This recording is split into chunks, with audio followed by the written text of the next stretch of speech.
What the UFO? I'm Caleb. Alone today again. Going to do something a little different than the last time. Not a formal essay, but kind of like a script-ish thing that I set out for myself. I'm going to talk about the assumptions people make before they figure out that UFOs are real. So, broad headline I'm thinking is we have way more evidence than people think we have that UFOs are real. And I guess I'm just going to talk my way through this. So about a year ago, I still assumed that UFOs were fake. I always liked the idea, but I thought they were just a fun sci-fi concept. I was into the X-Files. I loved Star Wars. I watched all that stuff, but I never assumed that it was real. I never even thought maybe it could be real. And then I guess in 2017, I must have woken up a little bit to that, but for some reason it didn't flip the switch for me. What flipped it for me was listening to David Fravor patiently, quietly, calmly explain to Lex Friedman about his experience with the Tic Tac. And then David Fravor went on to testify to Congress. And that particular incident is just like so compelling. And he's such a credible witness that it really sort of opened the doors to my perception. And I started researching. And then once I started researching, as in reading, I think maybe the 15 books that I've read about this now so far, it started blowing my mind how much information we had out there. And so I want to talk about this headspace of assuming that we don't have that information, because I think that's probably why people who don't think UFOs are real feel that way.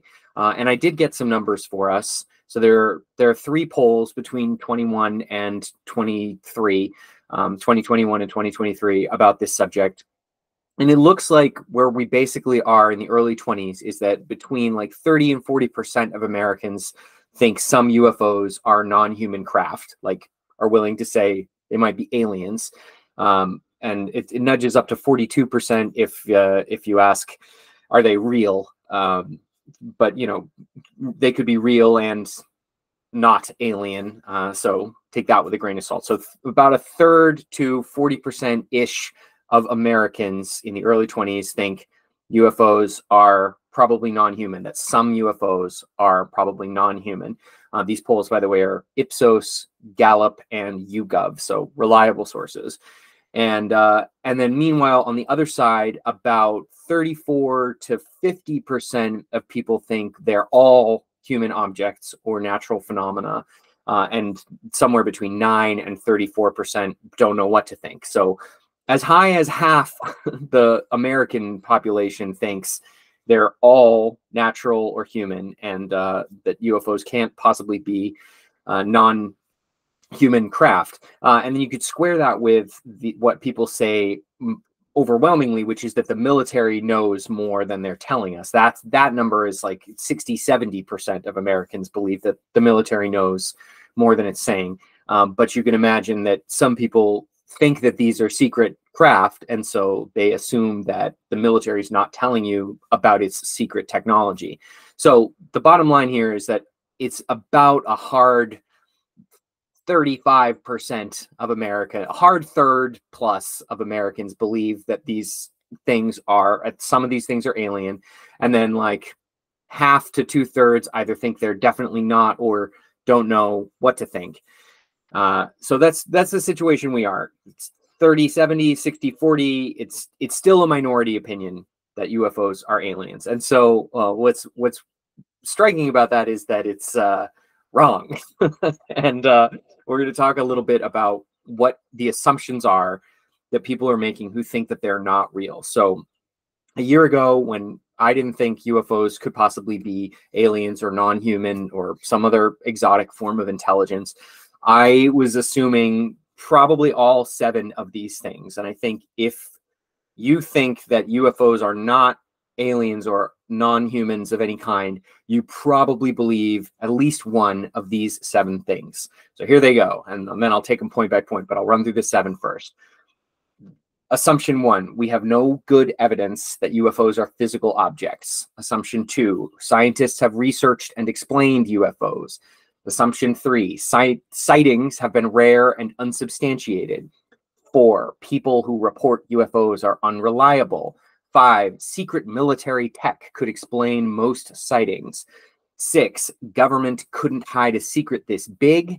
and 7, if they were here, we'd probably know.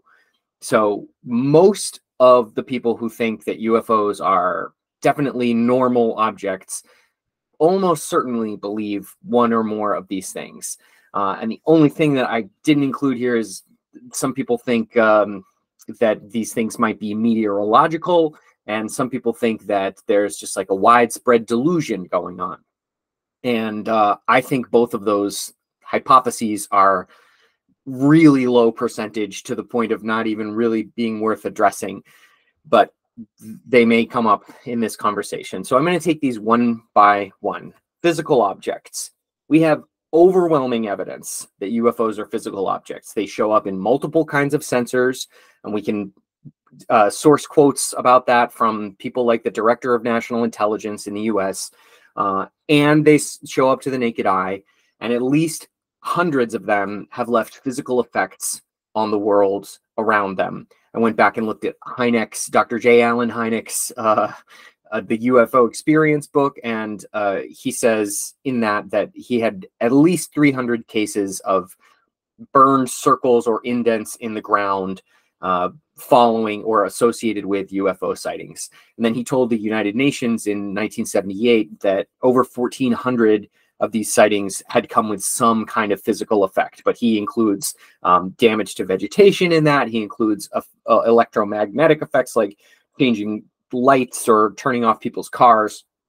So that's even in 1978, we had at least 1,400 examples of UFOs having physical effect on the world. They're showing up on multiple sensors. They're seen to the naked eye. They widely reported as metallic. These things are physical objects. So that really rules out the meteorological explanation. They can't be some kind of ball lightning. The recent sort of plasma-based theories are also extremely fringe, in my opinion. People are seeing metallic-like objects, and they've been seeing them for 80 years, and we've got them on all kinds of sensors and recording equipment. They are physical objects, period. Okay, scientific research. This is sort of the biggest thing that I assumed. I assumed that we had looked into this and that there was just no good evidence, basically, of anything funny. I assumed that everybody would acknowledge that UFOs were real if they were real, because if they were real, there would be evidence, and science would have found that evidence and delivered it to us. So that turns out to just be wrong for some important reasons. And the main one is that science has not turned its eye of Sauron onto this subject very thoroughly. We've had not a ton of rigorous research done, and the rigorous research that we have done has turned up large unknowns. So there's this famous study in the 50s, for example, that the Air Force commissions through Project Blue Book. They hire Battelle, which is a scientific institute, to do a very thorough rundown of these sightings. And Battelle divides the sightings into poor, okay-ish, good, and excellent in terms of credibility and sensor sources. And as the data improves, the rate of unexplained gets higher. So at the low end, where it's poor, the rate of unexplained is low. They think they can probably figure out what all those things were. They're astronomical objects, or they're planes, or people are just confused for one reason or another. Balloons are on these lists. But then as you get into doubtful and then good and then excellent, that number of unexplained objects goes up. So the better the information we have going into the study, the wider the unexplained column is at the end, which means that there's a fundamental phenomenon that we haven't figured out here.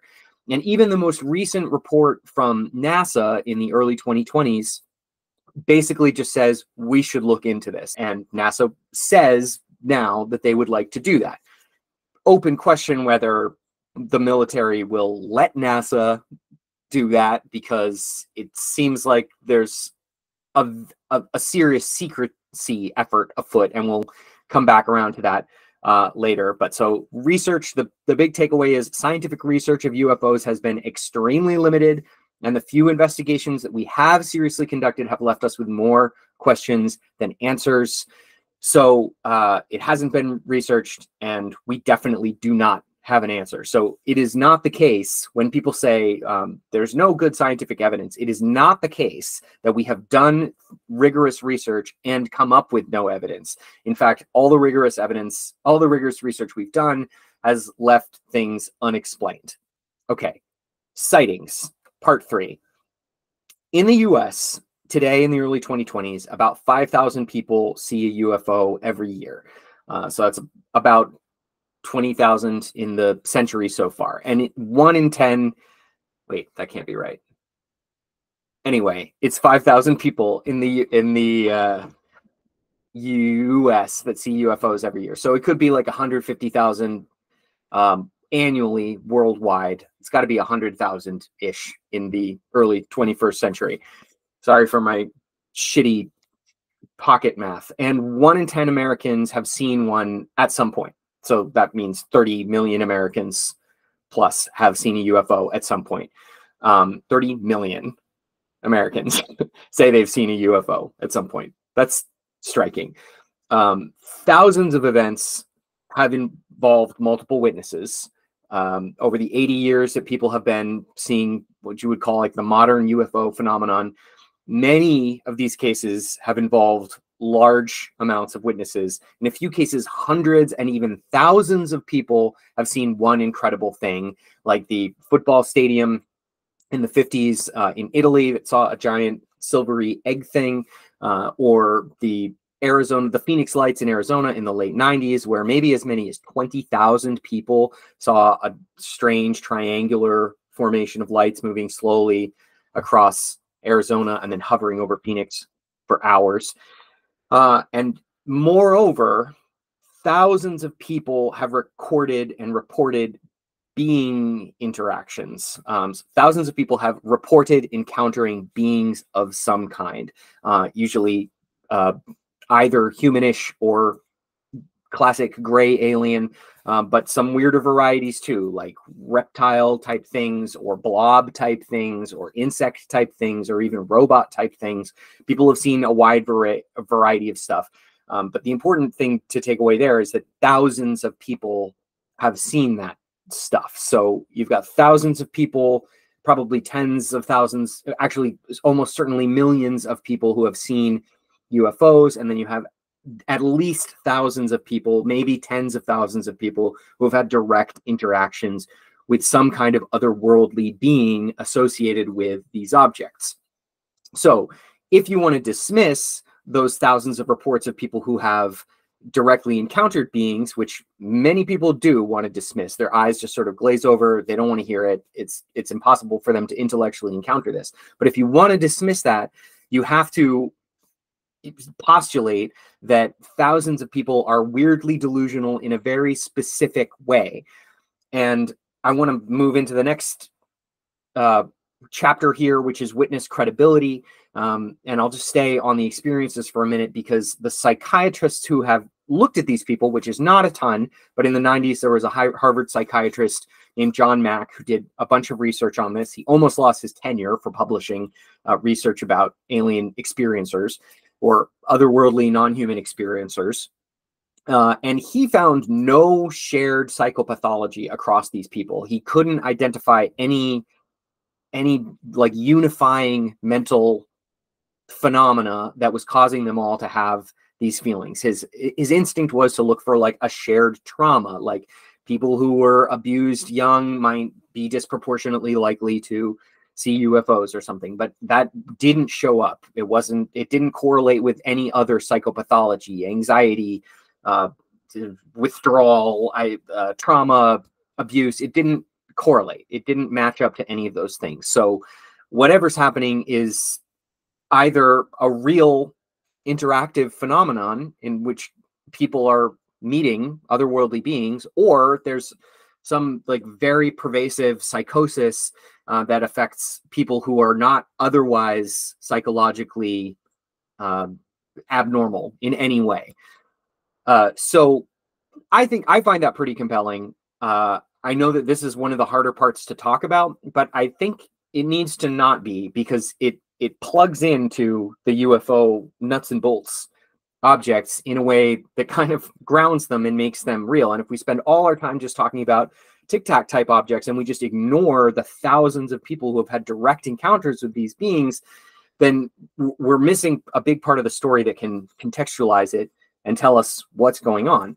And there is a strong temptation to do that, but it's not intellectually grounded in anything other than a motivated impulse to avoid coming to the conclusion that there might be non-human beings here.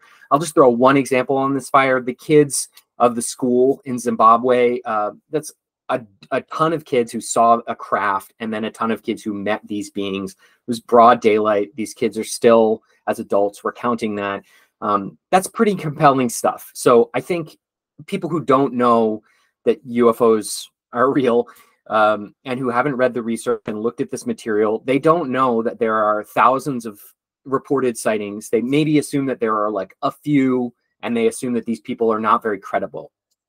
But just stepping back to the people who witness the UFOs, many of those people, like hundreds, probably thousands of those people, have been highly trusted authority figures. A lot of them are cops. A lot of them are pilots, military personnel. In the app Enigma that tracks people's careers and where these things are spotted, the number one biggest segment of the population reporting them is veterans. But I believe scientists is also really high up, and pilots. I can get you this exactly. Yeah, it goes veteran, scientist, law enforcement, pilot, and then active military. Those are the 5 most likely kinds of people to report UFOs on the Enigma app. And also to identify themselves as having one profession. But you can check that graph out. I'll put it in the article online. So there are a ton of sightings, thousands and thousands over 80 years, and there are a ton of witnesses, and many of these witnesses are extremely credible. Many of these witnesses also experienced things in big groups, and many witnesses had direct interaction with non-human beings of some kind.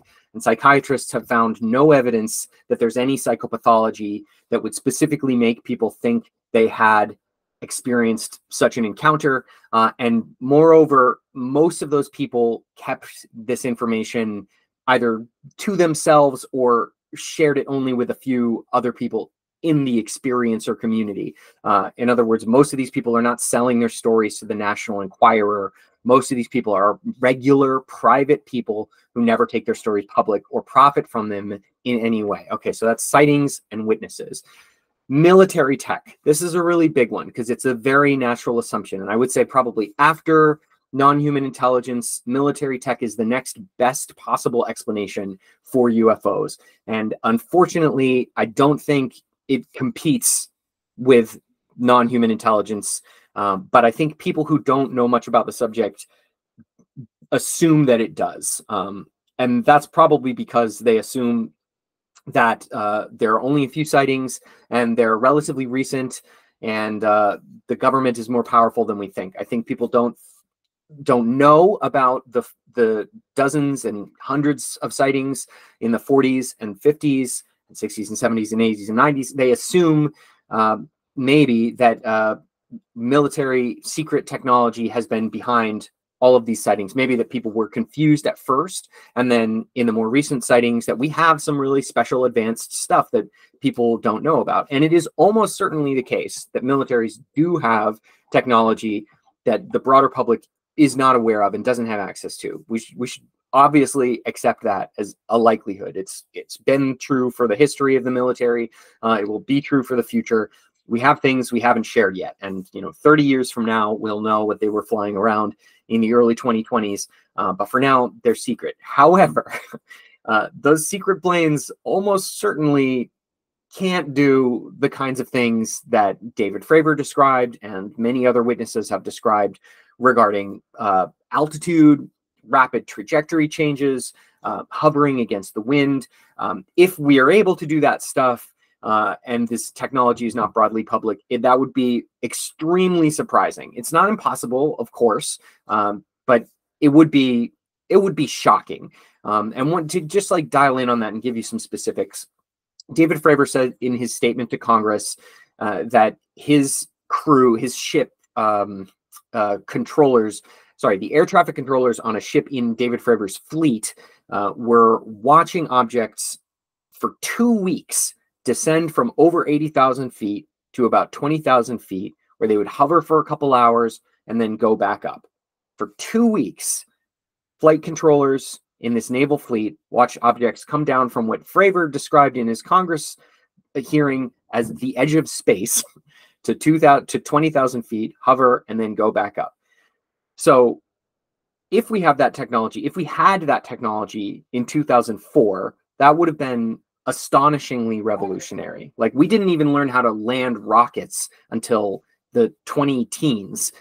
So the idea that we might be going back and forth between space at will, it kind of stretches credulity. And moreover, that particular incident should count as evidence for people who are looking for strong data that suggests that these things have some kind of spacefaring capacity. Above 80,000 feet to 20,000 feet, and then back up repeatedly over several weeks, tracked by high-end Navy hardware. That seems to me extremely compelling as evidence of non-human technology. But if it's still not a smoking gun, you can zoom back into the 90s, 80s, 60s, 50s, 40s, and you will still find reports of objects moving at thousands of miles an hour, changing trajectory quickly, and flying higher than pilots can follow. And in the 40s, it's basically impossible to believe that humans developed that kind of technology and then kept it secret for the next 80 years. It's extremely unlikely that we would have been able to build that technology before World War II, when we didn't even know how to build an atom bomb. And it's extremely unlikely that we would have been able to keep that secret, or that we would even have wanted to keep that technology secret instead of incorporating it into the economy, where it could have completely changed the world since then. So you've probably heard some of those arguments from me before, but I think they bear repeating because they're a really important part of the logic puzzle for me. So military tech as an explanation doesn't hold water for me, and I don't think an objective observer should feel that it holds water. But even with that said, it's still the next best explanation after non-human intelligence flying some kind of technology from some other place. Okay, 6, government secrets. You hear this a lot. The government wouldn't be able to keep something like this secret for this long. The answer to this has a couple parts. One is, yes, they probably could. And splitting that up a little bit, the government, I would argue, is different from the military. And you could sort of think about this as like the government being the elected officials, and then the military being, the hired, lifelong career professionals who work in defense and intelligence. And those people are not always accountable to the elected officials. In theory, and in much of practice, they are generally accountable. The budget for the military comes from elected officials. The highest elected official is the president, who oversees the military and theoretically has access to all military information if the president wants. But in practice, everyone below the president can easily be excluded from the military's need-to-know classification system. So even if you're the highest elected legislative representative who heads the Senate, for example, the military might still tell you that you don't need to know, and therefore you can't be read into some special access programs. And there is no switch that Congress can pull to say, yes, I do need to know, and you will give me this information. That is one of the weirdest, most uncomfortable facts about the way America works that I've uncovered in learning about this. I'm sure many people knew this already. Maybe you knew this already, but the basic assertion here is that the non-disclosure agreements are extremely serious within the military, and high classification that the military controls cannot be controlled by Congress. So the members of Congress who've been trying to get this information don't have any way to force the military to give it to them without passing laws. And they've been trying to do that. And in the last few years, Congress has passed some laws that have made it easier for whistleblowers to report. They created the Intelligence Community Inspector General position, which reports to Congress. That's the person who's been overseeing David Grush's complaint and who will hopefully oversee other whistleblower complaints in the years ahead. But Congress has hit a wall trying to pass more full-throated legislation that would tell the military and intelligence community to share everything they have.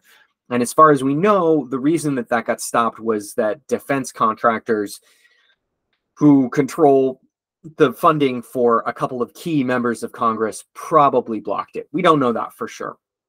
But zooming back out on military classification, the non-disclosure agreements are extremely serious. They can come with a sort of standard issue threat of death.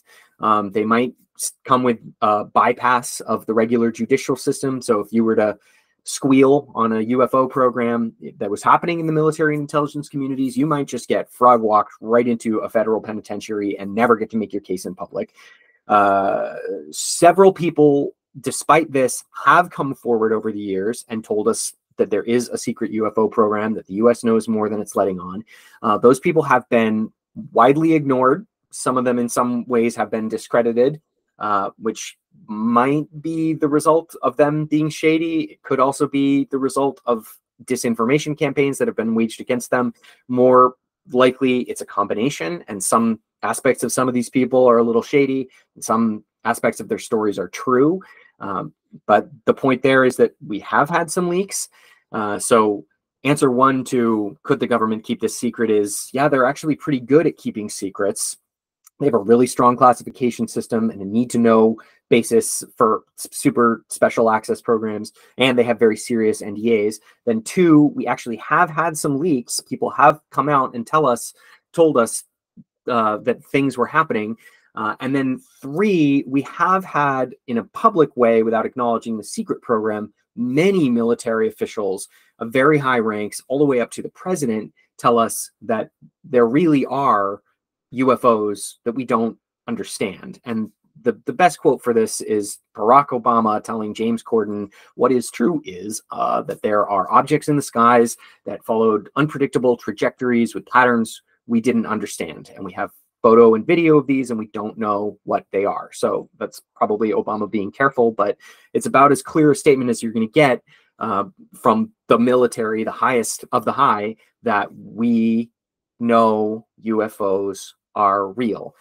That alone doesn't answer the military tech questions, but I think we addressed that suitably above.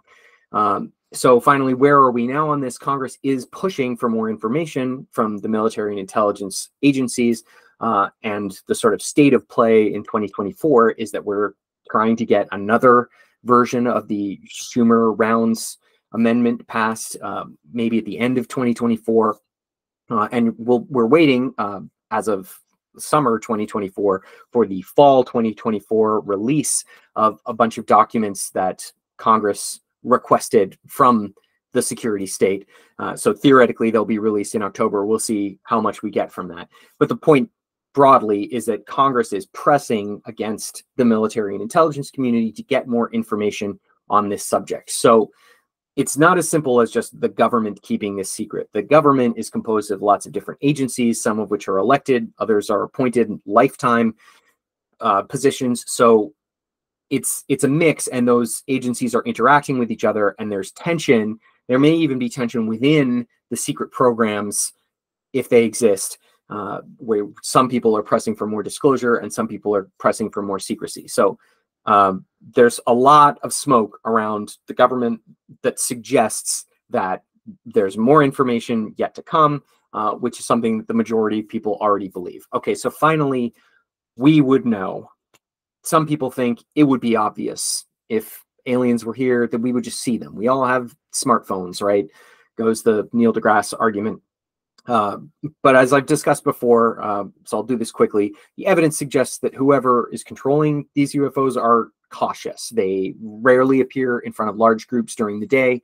50s Italian soccer matches notwithstanding, and they have never deliberately made themselves available for broad public investigation. They have never landed somewhere with a lot of people and said, everybody come on into our spaceship and check out our cool stuff.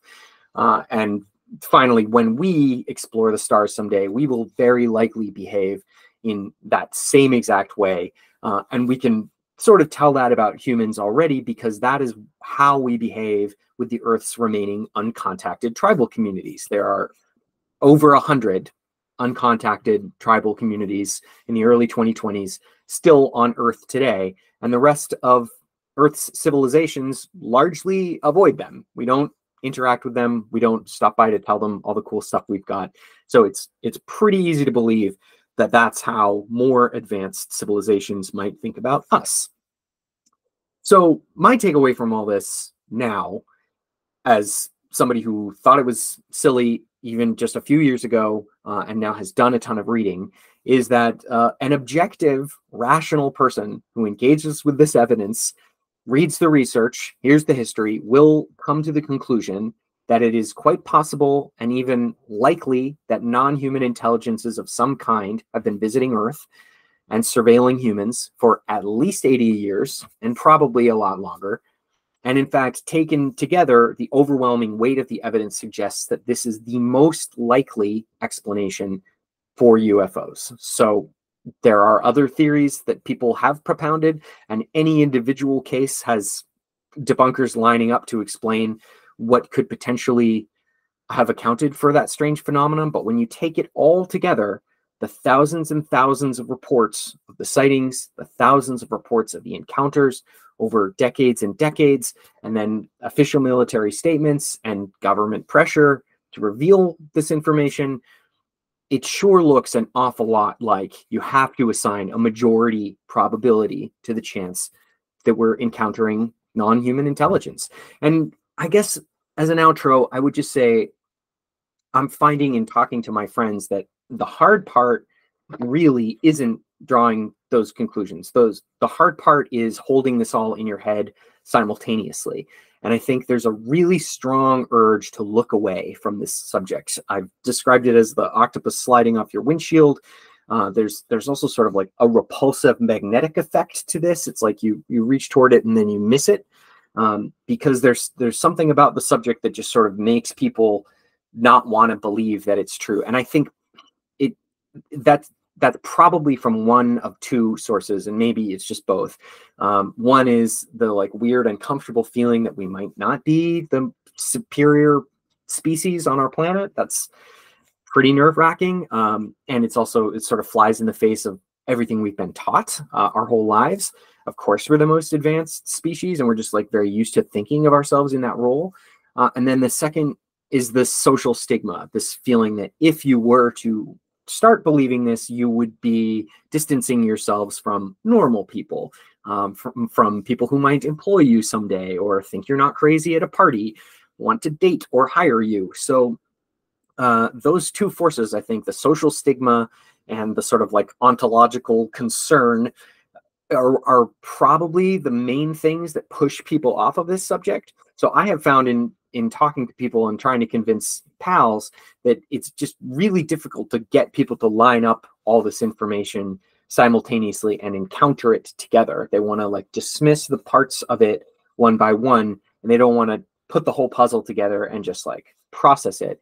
So I'm having a little bit of success with people, talking to them about the percentages, like how likely you think it is that aliens are visiting Earth as a baseline. And then after learning things like the thousands of sightings and all the mass sightings and all the encounters and the government statements, after learning all that, has your probability estimation changed? And finally, what I'm asking friends at this point is, what else you got, basically? Because it doesn't seem like there is a huge range of potential explanations. And what I've been hearing a little bit is, I just don't know. I don't know what it is. People saw something, and it's not my job to explain to you what that might be. And that sort of sounds like the scientific findings that we've been dealing with over the past few decades, which amount to question mark, unexplained. And you hear a lot this idea that if we just had more data, we could explain this. And yeah, I mean, sort of on its face, that's a truism. If you had the data that this was an alien probe, you could say this is an alien probe. And we certainly should get more data. So it seems like the only sane place to land here is that we need more information, and that we should move toward getting that information in an orderly and rigorous fashion. Thank you for coming to my TED Talk. Keep watching the skis. Bye.